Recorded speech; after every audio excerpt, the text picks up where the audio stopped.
Hello there everyone, my name is Dr. Kirk. You may have seen me out and about in the server, and I thought I'd share today my recipe for how to make an omelette. So, as the key for all omelettes, you need to start with eggs. And let me give you my first tip. Don't expect this to be a professional video in any way, by the way, so there's not going to be any cutting. There are going to be mistakes, so forgive me if you hear some blasphemy. I'm certainly not going to be going back and censoring anything, but my tip for omelettes: the cleaner and nicer your eggs look, the less likely they are going to be a truly exhilarating experience. See that egg? Little bit of muck on it? That's a very good sign. It means the egg is fresh, and fresh eggs are good eggs. So, the way I was going to crack them on the surface, put your fingers in, peel apart, straight in, nice and mucky. Next egg. This is going to be a 3-egg omelette, by the way. You can do less.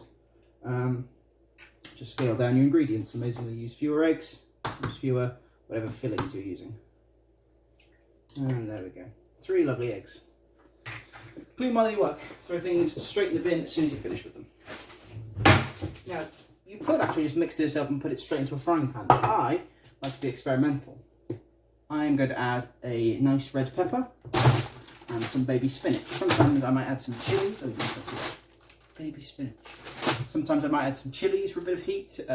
If you're a meat eater, I'm not, you might want to add maybe some smoked salmon, maybe some nice diced, I don't know, maybe ham or beef, just to give it a little bit more of a bite. But for a veggie, this is going to be enough for me. Now, tip I was taught: when you're slicing, get used to your knives. Best tip: if you buy a new set of knives, just get really nice and comfortable with them. Do maybe some practice cuts or whatever. But important thing is, your knives are always sharp. So, 20 strokes before and after every use. 1, 2, 3, 4.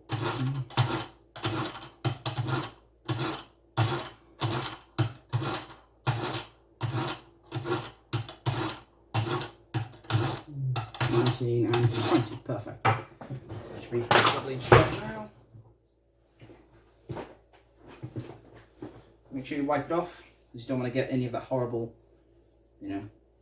sharpened bits of metal, whatever it's come off on, into your food. So nice and clean. I'm going to start with my pepper. So you'll see little ridges in it. Just cut straight downwards. Don't cut it in half. Don't take the top off or anything like that, because it'll dry it out. You want to use it in future. I'm going to use a third of a pepper in this particular recipe. You can of course use more. And then you're going to cut it through, around, like that. And off it comes. I'll cling film that for later. I'm going to get rid of all this horrible white stuff, so just gently in. Now, normally you shouldn't cut towards yourself, but this is a sharp knife, and of course sharp knives don't need as much power behind them to cut as blunt knives. So they're actually a lot safer in the kitchen, which is why you should always keep your knives nice and sharp. You just want to have to cut out all that horrible white stuff, but keep all of the lovely red stuff in. There we go. A little bit more at the edge.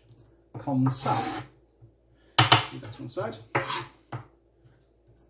Top and tail. There we go. And now, I tend to go for about 3 times the width of the blade, maybe about 1/4 inch wide, and just slice, slice, slice, slice, slice.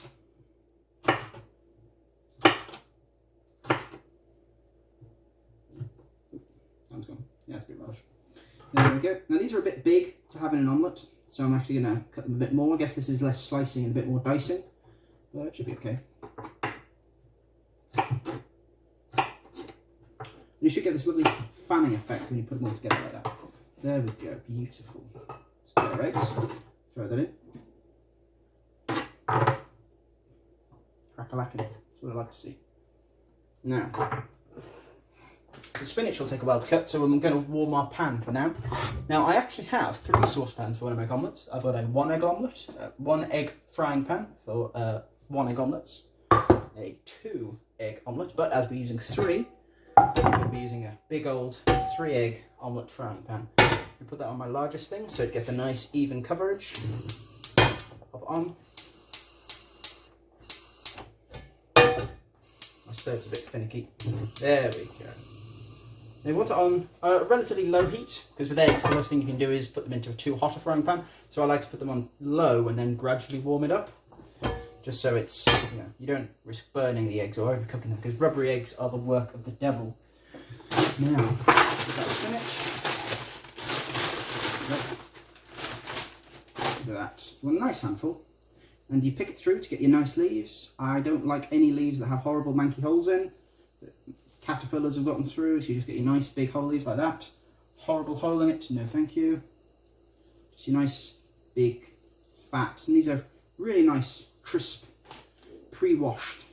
So it's not much of a fat. If I was doing this in a kitchen or something, like in a restaurant, you'd obviously get unwashed and wash it yourself, just to be sure. So once again, take the top off. Turn around, take the tail off. So you've just got the lovely, juicy, fresh bits. Now I like to roll mine like a little cheroot, so it cuts a lot easier. Same again, nice, thin slices like that. And it just opens out like almost like a cabbage when you cut it. And then just 1, 2, just cut it into thirds. Then straight into the egg mixture.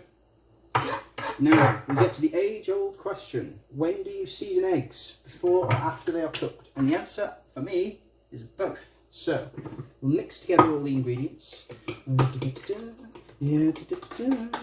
like that.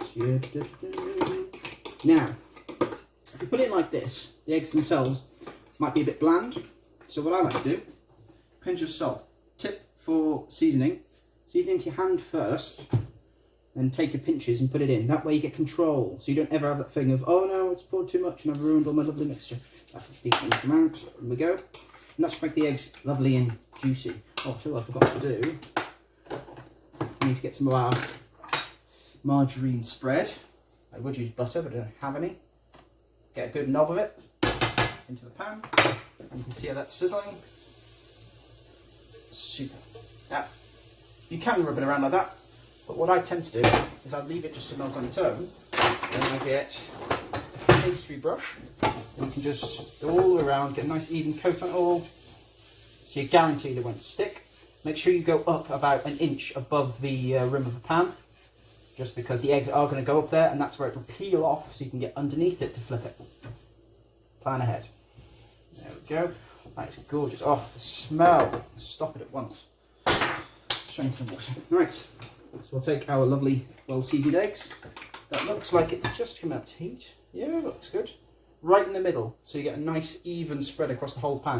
One corner, one bit will cook, one bit will stay cold. That's not what you want. You want it right in the middle, so it's nice and even all the way around.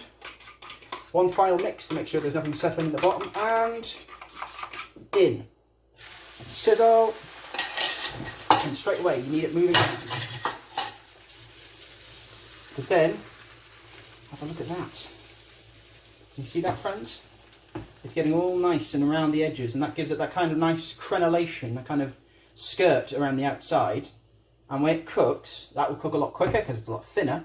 Then it'll peel up away from the edge of the frying pan. You can get underneath it, so you can flip it. It'll look gorgeous. Now, unlike pancakes, you don't do a true flip.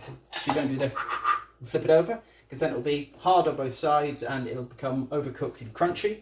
What I do is I leave it like this, leave it for a couple of minutes just so the eggs can cook properly, turn the heat up a little bit obviously, and then I'm going to put some filling in. Now you can do whatever filling you like. I'm a bit of a simple man, I'm going to go with some nice cheddar cheese. Well, it's technically not cheddar, it's red Leicester, it's a local variety of cheddar, but it's not technically cheddar. I'll have to cut that out, it's on my face. You hear that frying pan working?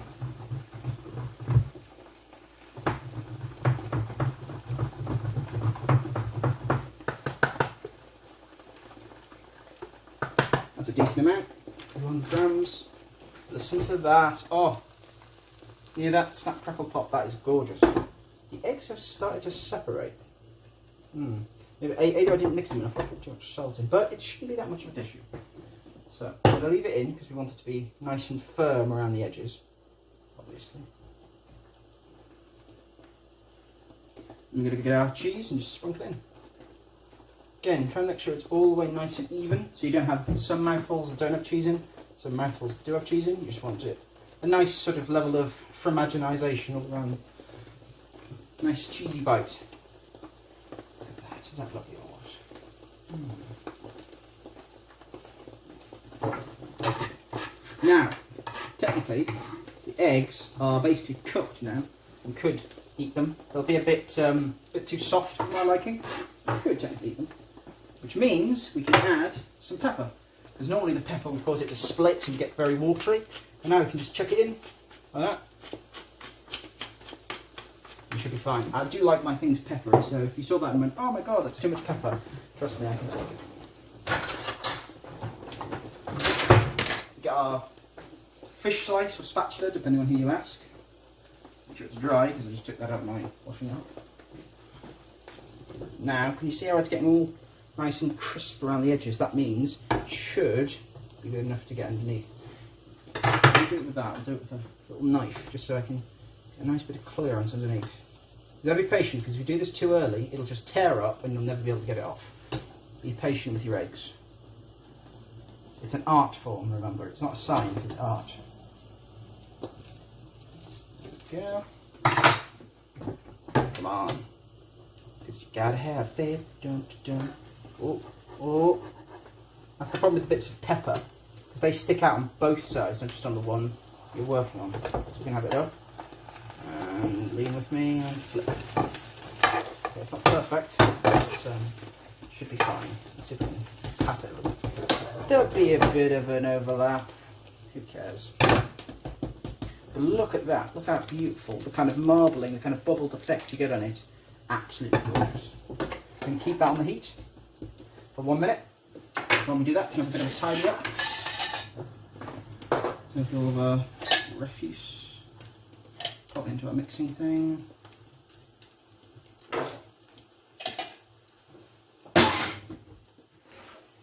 Straight in.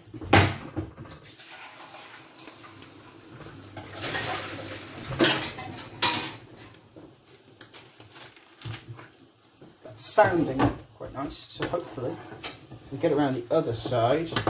Just twist it, because I'm of course right-handed, so I'm going to be doing all the flipping right to left. Come on, work with me here. There we go. Pull it back like that and just flip on. There we go. It's a tough old omelette, this one. That survived. Beautiful. Look at that! Look at that. Listen. You hear that? That's that lovely crispy top against the metal. So another minute on the other side, on this side rather. It should be done. So let's pack it away, otherwise my mum will get angry with me. And go for cheese. French.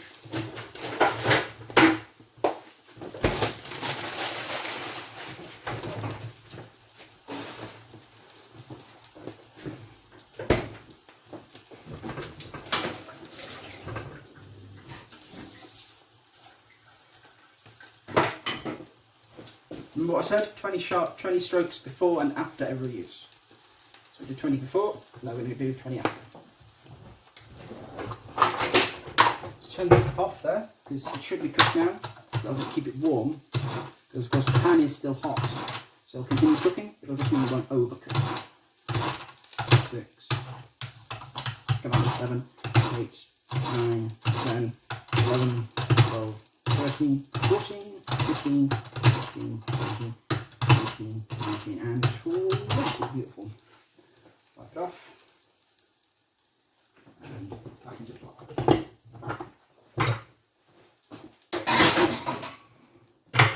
Now, fortunately, because of the way you flipped it, it should cover that sort of excess bit. So I'm going to give it a pat down to get rid of any of the air. We're going to get our plate. Again, if this was in a restaurant, we're doing this in an ideal world, we'd warm the plate so it doesn't pull the eggs down. But never mind. Now, you can do one of two ways. You can either get your fish slice, go under and put it on. Personally, shake the pan and out. Beautiful. That takes some practice though. Shake the pan and out. Shake the pan and out. And it should be perfect every time. And that is what I call a perfect omelette. Let's take a picture of it. I'll post it on after this. So, thanks for watching, and hope you have good luck making your omelettes at home.